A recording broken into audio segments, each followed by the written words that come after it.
Hello there, this is LEGO Dynasty, and today I'm bringing you my review of the LEGO Star Wars R2D2. It is set number 75379, comes with 1,050 pieces, is rated ages 10 and up. Now this set retails in the United States for $99.99 and in Canada for $129.99. Now without further ado, let's hear out this review, starting with the box. Take a look at the box. You have R2D2 on the plains of Tatooine, which definitely looks pretty nice there. You can see some nice detail, including the imagery of the special edition exclusive minifigure being Darth Malik. Also included is an R2D2 minifigure. Is in the Centennial style box art, which looks pretty nice, I have to say there. You even have the two sons of Tatooine on the box art, which again looks pretty cool. Flipping the set around, you can see R2D2 now on a hallway, presumably the Death Star based on the design. It shows the main play functionalities included in the set, being able to add, different features to R2D2 or take them off. You also are shown the display plaque with R2D2. Taking a look at the manual, it is a rendered image of the set, which to me just doesn't look that good. It doesn't do these sets justice anymore compared to what we used to get way back when it was just the box art reprinted on the set that was more uniform. This doesn't take away anything from the building experience. The manual is very straightforward, but just a pet peeve of mine these days. Here we have the extra pieces I was left with following the conclusion of the build. You are also given a brick separator, which is pretty handy. As you can see, I was left with quite a few extra whip pieces, which is, I guess, pretty nice, but interesting that they felt the need to put so many in here, as you only need 4 in the set, so it feels weird that you get double that, but that's what I was left with. As you can see, you also have some other nice pieces here, which is definitely pretty nice overall. You have some lightsaber hilts, some Technic pieces, some studs, like a very awesome assortment of free extra pieces here. Take a look at the display plaque with your R2D2 minifigure. As you can see, definitely very nice. This is a printed plaque, which is just perfect and looks very good. It also doesn't have the issue that some of the larger UCS plaques have, where it has the dimple in the middle that takes away from the writing, which is definitely nice, and I think really shows that I feel like they should be able to fix that issue in the future. You do have, of course, a pretty standard R2D2 minifigure with the back printing as well. So, you probably have dozens of R2D2s at this point if you've been collecting LEGO Star Wars, but this is still a very nice R2D2 minifigure. The minifigure that you likely don't have is Darth Malik, and it's probably one of the main reasons you have picked up the set if you are a hardcore collector. Now, Darth Malik is a character from the Knights of the Old Republic video games.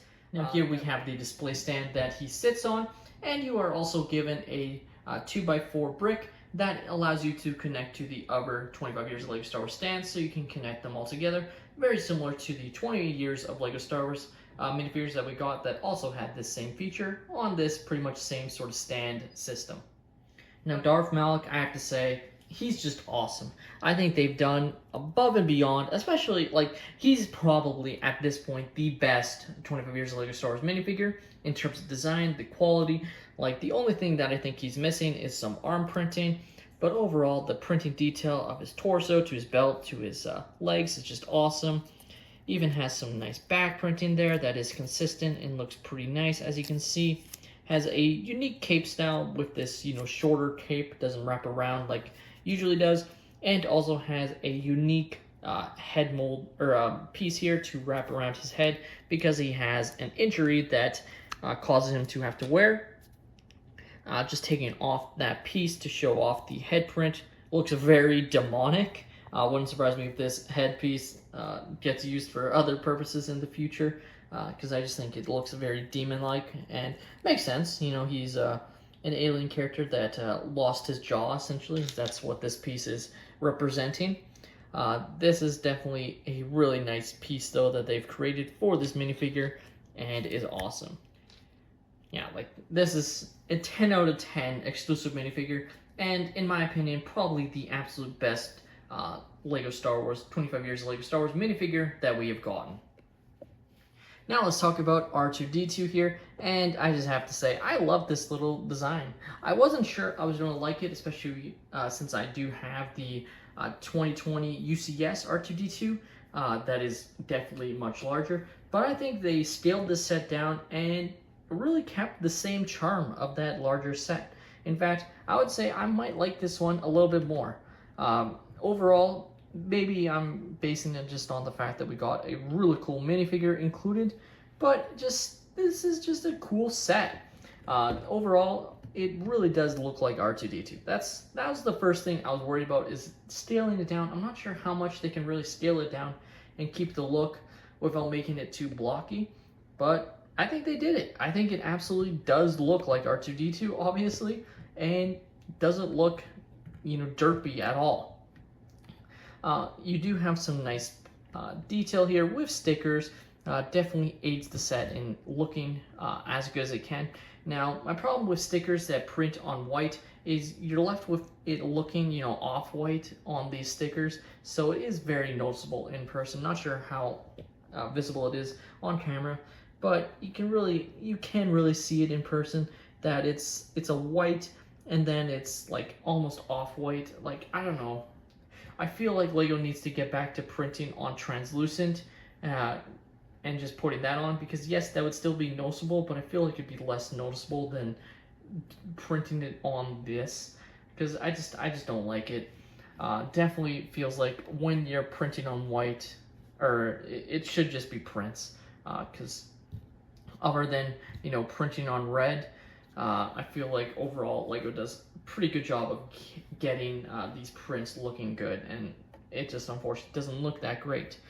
Like, there is another sticker down here that is gray, and it's still definitely noticeable, but I feel like it's less noticeable, weirdly, than the white. Like, the white, to me, maybe it's just because there's more of them, but I feel like it's very noticeable.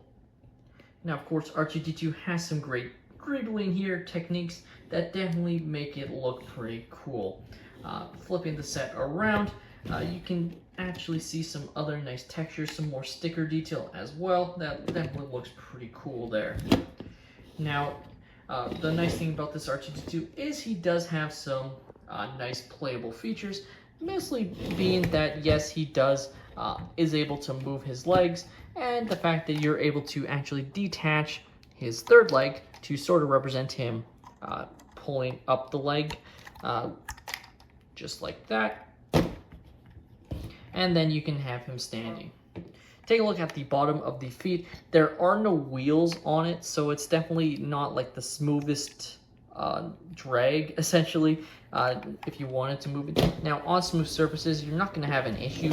I think you would have an issue if you wanted to do it on carpet. It would probably just catch all the time. And even then, it's not like you can push it and he's going to roll. He is really just stationary compared to the larger R2D2 that definitely had that capability to move on smooth surfaces with wheels. Now, the built third leg is a pretty simple design now compared to the larger UCS R2D2 that actually had the functionality of basically being absorbed into the set. This one obviously cannot. It literally just sits in with a Technic rod. No way to have it go inside. The set is too small for it to have that capability, of course. So that's definitely a lost feature. But it's still good that they included the third leg so you can display it like that if you wanted to. Now, other features of the set that are kind of just added on, you have the periscope. That is just a piece like this, so you can just pop it on or off if you want to have it, compared to the larger R2D2 that actually had it retract. So yeah, you're losing those functionalities that were definitely more Technic based, but you still get them in a way. So it just comes down to if you wanted, top of the line, having all this Technic parts and paying a lot more for a much larger set, but again, it's going to be much more expensive and a longer build process. Now, placing the third leg back in is quite easy. You have this spot right here, that's just where it sits, and then it is good to go. And you can see R2D2 is looking pretty snazzy there. Now, there are a couple other functionalities that you can add on to the set, and that involves you sort of taking off these two plates here that allow you to add on some other parts here. So you take off these two, I believe 1x8 pieces here, and then you have these here to represent his periscopes and other parts that he uses to either plug in or use his cables, etc. So you just go like that, and you're good to go. Obviously, another feature that the larger R2D2 had was the ability to, you know, close these up and have them sit inside. Obviously, you don't have that feature here. Again, just because of the size of the set, it just doesn't work, unfortunately. But I still like that they have the ability to at least make it look like it does. As you can see, it's definitely, you know, it's fun. I'm probably just going to leave it closed up most of the time rather than have that feature be used.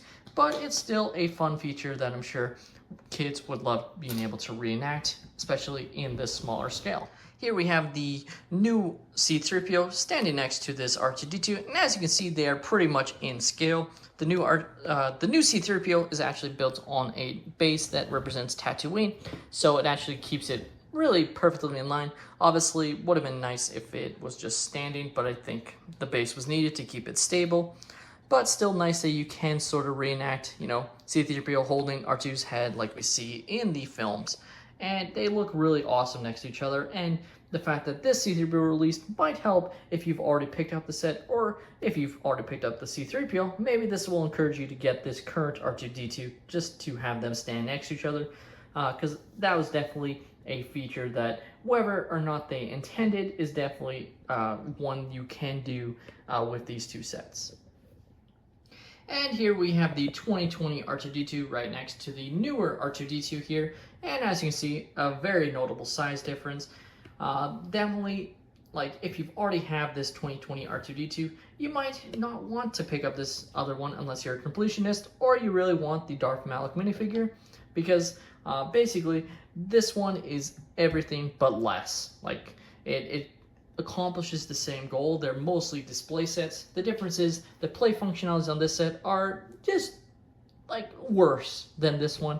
But if you plan on just displaying the sets, I don't think you need to pick up this one. Though if you want to pick up this one, definitely need to do it soon, as this set is retiring by the end of this year of 2024. But again, just showing them off, like, definitely looks pretty nice. If you want the larger one, you probably can just go with that one. But if you want both, you can do that too, because you have the ability to display one being a little bit larger with some other nice play functionalities and abilities. Like I said, being able to open up these compartments here rather than, you know, just taking off plates and acting like they're opening up is definitely a nice feature of this larger one compared to this other one here. But if you're planning, you know, just to build it and then not look at it really or play with it, you can't really go wrong picking up this one instead. To me, the LEGO Star Wars R2D2 is a pretty good LEGO Star Wars set. Now, like I said, if you want the top of the line R2D2, that is, you know, basically double the price, you can get that one, and you're going to get a lot more play functionality, and just one that definitely looks a lot larger. If you want one that'll go next to your C-3PO, or just one that's a little bit smaller, one that can go on a desk and isn't going to take up too much space, then this one is the one to go. Especially if you're a fan of picking up these extra LEGO Star Wars exclusive minifigures, you get, in my opinion, the best one in this set. And that's probably why they put it in this set, to be honest with you, to help drive sales.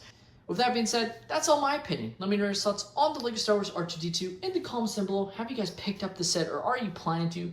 Are you guys planning on picking up now to pair with the C-3PO and even Chewbacca buildable characters? Let me know in the comments down below. Please leave a like and subscribe if you have enjoyed, and have a great day, everyone.